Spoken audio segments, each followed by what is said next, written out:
Shalom Elohim, haleluya, puji nama Tuhan. Semangat pagi Bapak Ibu Saudara yang dikasihi Tuhan kita, Yesus Kristus. Jumpa lagi bersama saya Pendeta Samuel Mawuntu dalam Renungan Pagi ke 1743 hari Renungan Pagi ini mengudara. Puji Tuhan. Bapak Ibu Saudara yang dikasihi Tuhan, sebelum kita mengawali segala aktivitas kita di pagi hari ini, mari kita buka hari ini bersama Tuhan dengan mendengarkan firman Tuhan. Sebelum kita membaca, mendengarkan, dan merenungkan firman Tuhan hari ini, mari kita berdoa minta pimpinan Roh Kudus. Kita berdoa.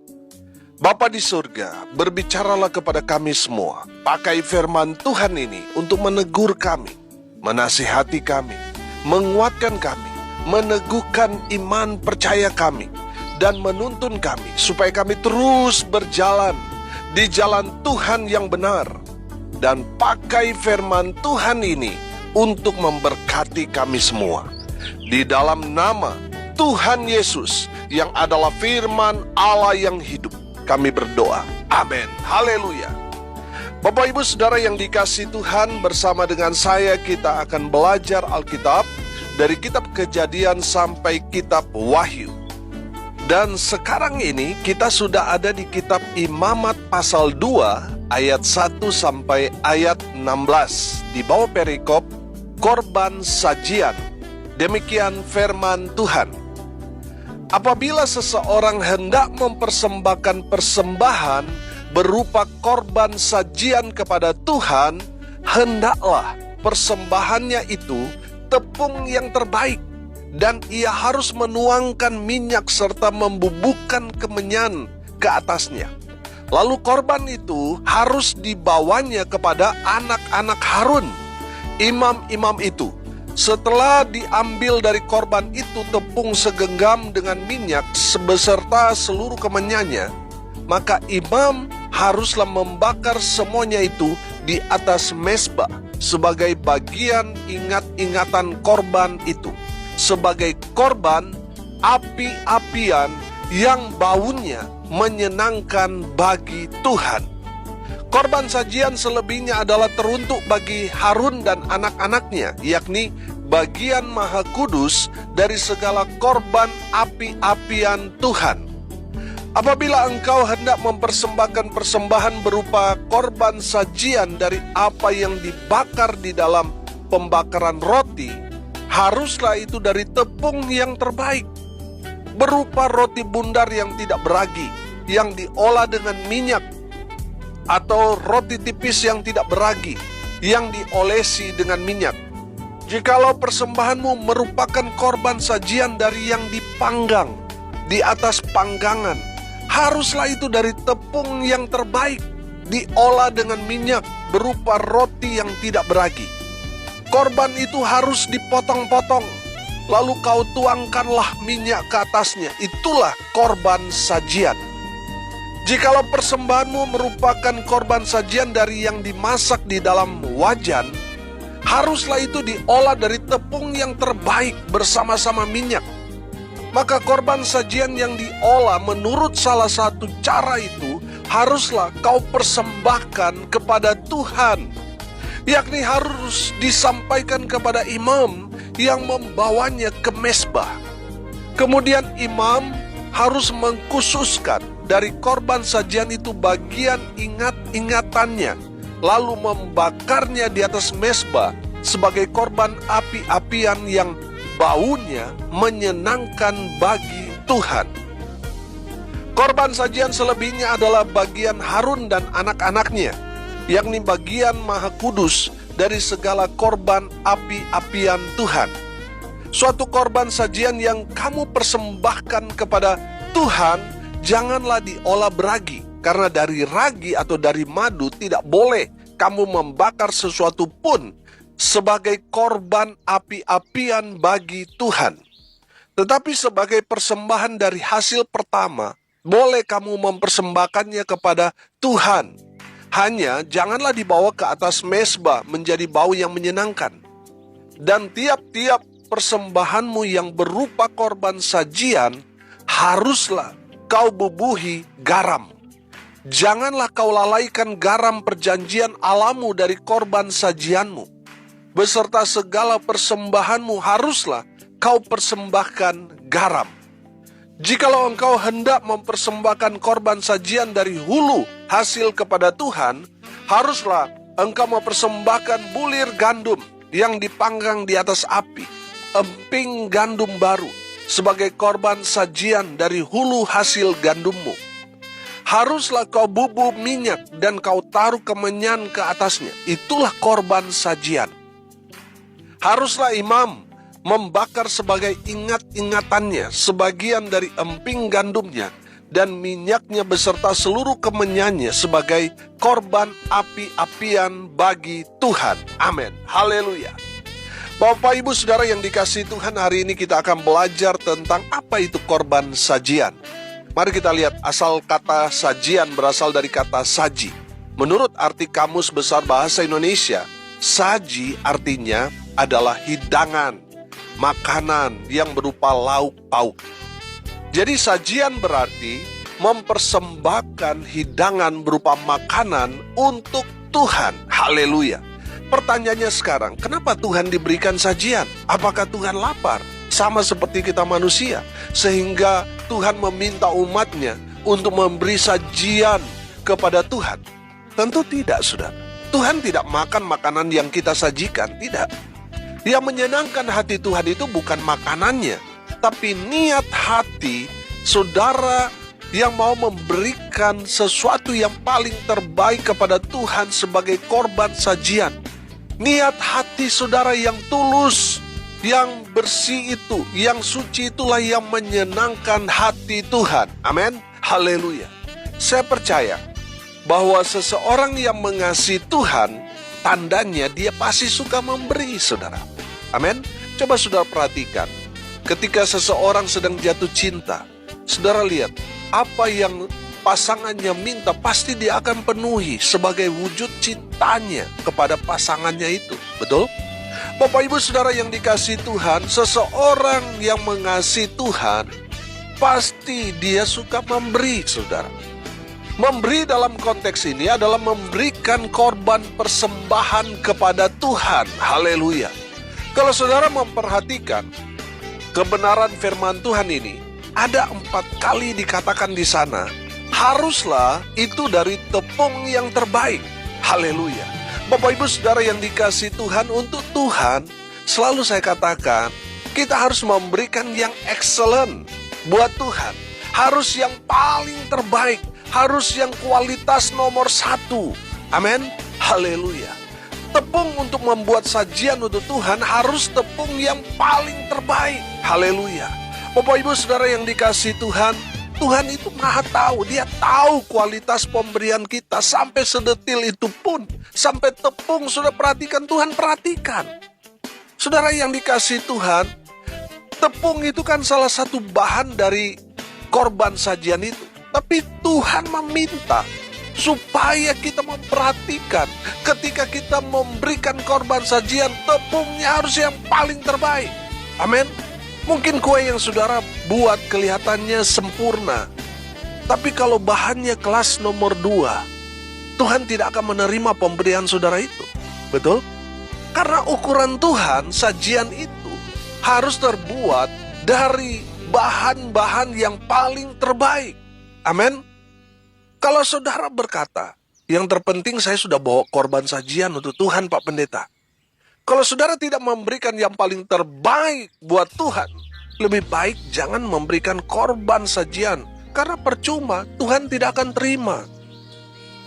Bapak Ibu Saudara yang dikasihi Tuhan, Tuhan sudah memberikan yang paling terbaik buat kita, yaitu dirinya sendiri. Dia telah mempersembahkan dirinya untuk menjadi korban keselamatan sekali untuk selama-lamanya buat saudara dan saya. Sehingga kita yang percaya kepada Yesus Kristus Tuhan tidak akan binasa, melainkan memperoleh hidup yang kekal. Itu bicara keselamatan yang Tuhan sudah berikan buat kita. Tuhan sudah memberikan yang paling terbaik buat saudara dan saya. Masa kita memberikan yang ele-elean, yang di bawah standar, yang reject? Saudara dengar baik. Untuk Tuhan, Mari kita mempersembahkan korban yang paling terbaik. Amin. Korban sajian ini bicara tentang hidangan atau makanan. Tadi saya katakan, di saat kita digerakkan Tuhan untuk memberikan korban sajian dalam ibadah, dalam konteks sekarang ini saudara, mungkin Tuhan menggerakkan saudara untuk memberi sumbangan makanan, sumbang kue, sumbang air mineral, dan lain sebagainya. Saudara dengar baik, berikan yang paling terbaik buat Tuhan. Amin. Haleluya. Supaya apa? Nama Tuhan dipermuliakan. Haleluya. Jadi kalau saudara masak atau buat kue untuk pelayanan, atau saudara memberikan makanan, kue untuk pekerjaan Tuhan, berikan yang paling terbaik buat Tuhan. Amin. Jangan yang gosong saudara buat, yang gagal saudara persembahkan kepada Tuhan. Gak layak saudara. Yang hambar, yang rasanya kurang pas, kurang mantap, saudara berikan kepada Tuhan, saudara nggak layak. Saudara yang dikasih Tuhan, untuk Tuhan sekali lagi, kita harus memberikan yang paling terbaik. Amin. Kita rugi besar kalau kita sudah mengeluarkan dana untuk membuat atau membeli korban sajian untuk pekerjaan Tuhan, tapi korban itu ditolak Tuhan. Kenapa? Karena yang kita berikan itu tidak sesuai dengan apa yang Tuhan kehendaki. Jadi kita rugi besar kalau kita memberikan yang ngawur, yang tidak terbaik. Sudah keluar dana untuk membeli atau membuat itu semua, tapi pada akhirnya Tuhan tolak. Rugi saudara. Saudara yang dikasih Tuhan, mari kita memberikan yang paling terbaik buat Tuhan. Amin. Memang ini bicara korban.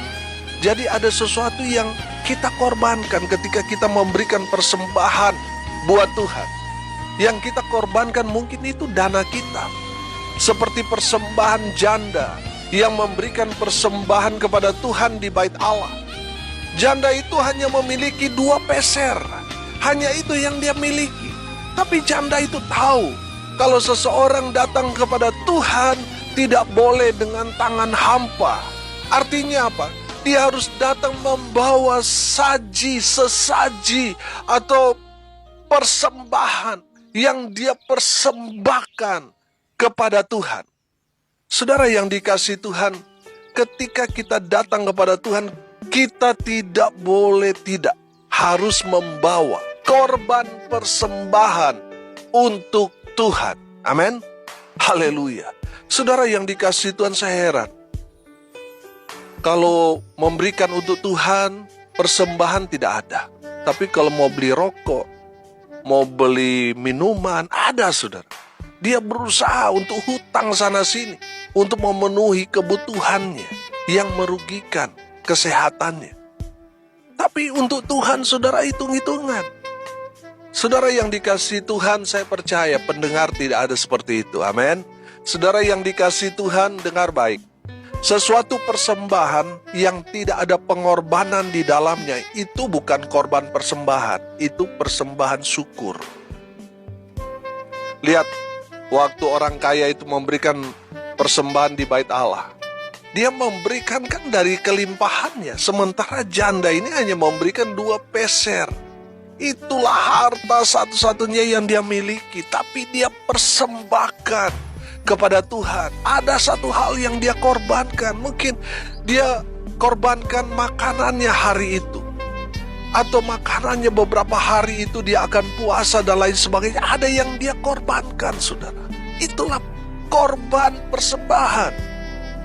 Ada yang harus kita korbankan. Amin. Saudara yang dikasih Tuhan, di saat saudara berkelimpahan dan saudara memberi, saudara itu tidak terkonek dengan hati. Tidak ada yang dikorbankan.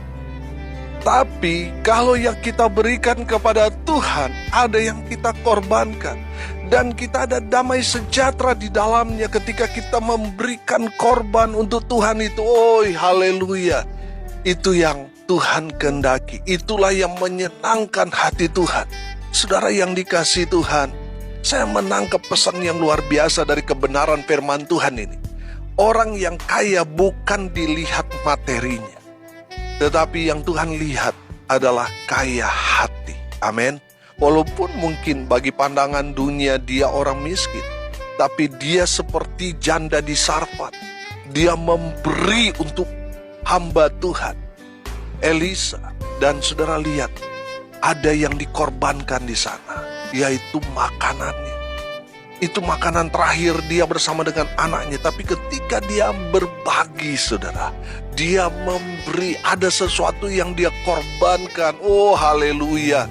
Saudara, Tuhan memberkati janda di Sarfat dan anaknya di masa paceklik itu. Tuhan memberkati, memelihara mereka. Amin. Haleluya. Saudara yang dikasihi Tuhan, itu yang Tuhan mau. Itulah yang menyenangkan hati Tuhan. Ketika kita berkorban, memberikan yang paling terbaik buat Tuhan. Di saat kita memberi, kita tidak akan berkekurangan. Saya percaya saudara, apa yang terjadi kepada janda di Sarfat itu akan memenuhi saudara. Di saat-saat masa sulit pun Tuhan akan memberkati saudara. Amin. Haleluya. Bapak ibu saudara yang dikasihi Tuhan, hari ini kita belajar. Yang pertama, tanda seseorang mengasihi Tuhan, tandanya apa? Tandanya pasti berkorban, pasti suka memberi. Haleluya.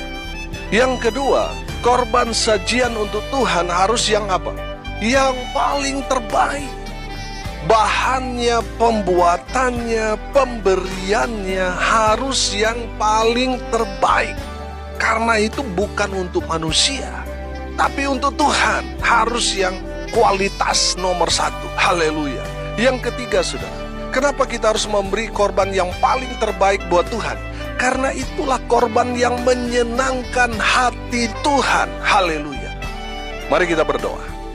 Bapa di surga, terima kasih atas kebenaran firman Tuhan yang menegur kami. Ajar terus kami untuk melakukan kebenaran firman-Mu. Berkati semua pendengar, baik dalam masa muda mereka, rumah tangga mereka, usaha pekerjaan pelayanan mereka. Tuhan berkati, Tuhan buat mereka beruntung dan berhasil dalam segala hal. Mereka yang sakit, baik yang ada di rumah maupun di rumah sakit, kuasa kesembuhan dari Tuhan Yesus Kristus melawat mereka. Darah Yesus mengalir dalam tubuh mereka dan memberikan kesembuhan yang datang dalam nama Tuhan Yesus. Mereka yang lemah imannya, Tuhan teguhkan, kuatkan melalui firman Tuhan ini. Tuhan berkati ya Tuhan semua pendengar dimanapun mereka berada dengan berkat surgawi. Hamba berdoa biarlah berkat Tuhan turun memenuhi semua pendengar. Bapak ibu saudara yang dikasihi Tuhan, arahkanlah hatimu dan terimalah berkat dari Tuhan Yesus. Tuhan memberkati engkau dan melindungi engkau. Tuhan menyinari engkau dengan wajah-Nya dan memberi engkau kasih karunia. Tuhan menghadapkan wajah-Nya kepadamu dan memberi engkau damai sejahtera. Di dalam nama Tuhan Yesus, sumber segala berkat. Bapak ibu saudara yang percaya diberkati Tuhan, katakan amin. Puji Tuhan. Bapak ibu saudara yang dikasihi Tuhan, kalau saudara merasa diberkati melalui renungan pagi ini, bagikan juga kepada saudara-saudara yang lain, agar mereka juga diberkati, karena untuk itulah kita dipanggil, untuk jadi berkat. Haleluya. Bapak ibu saudara yang dikasihi Tuhan, kalau saudara mau konseling, mau sharing, mau didoakan, saudara bisa japri WA saya di 081337 491360. Saya bersama pelayanan hamba-hamba Tuhan akan berdoa buat saudara, karena kami percaya saudara, bagi Tuhan tidak ada yang mustahil dan mujizat masih terjadi sampai sekarang ini. Haleluya. Bapak ibu saudara yang dikasihi Tuhan, pendengar yang setia, saya minta perhatian sebentar. Gereja Tuhan yang Tuhan percayakan untuk saya gembalakan saat ini sedang mencari dana untuk membeli dan membangun rumah Tuhan. Kami melangkah dengan iman. Kami punya Tuhan yang besar. Kami percaya saudara, bersama dengan saudara, apa yang menjadi iman kami, mimpi, kerinduan dari jemaat bisa terwujud ketika kita bersama-sama. Saya percaya tidak ada yang mustahil bagi Tuhan. Amin. Haleluya. Bagi Bapak Ibu Saudara yang tergerak hatinya dan mau menabur, silakan menabur ke nomor rekening Bank BCA 6485464577. Sekali lagi 648546 4577 atas nama Yance Fritz Lolong dan Joni Dendeng. Bapak Ibu Saudara yang digerakkan Tuhan untuk menabur untuk pekerjaan Tuhan ini, untuk membeli dan membangun gereja Tuhan, harap menyertakan tanda bukti transfer ke WA nomor saya yang tadi di 081337 491360 untuk saya laporkan kepada panitia.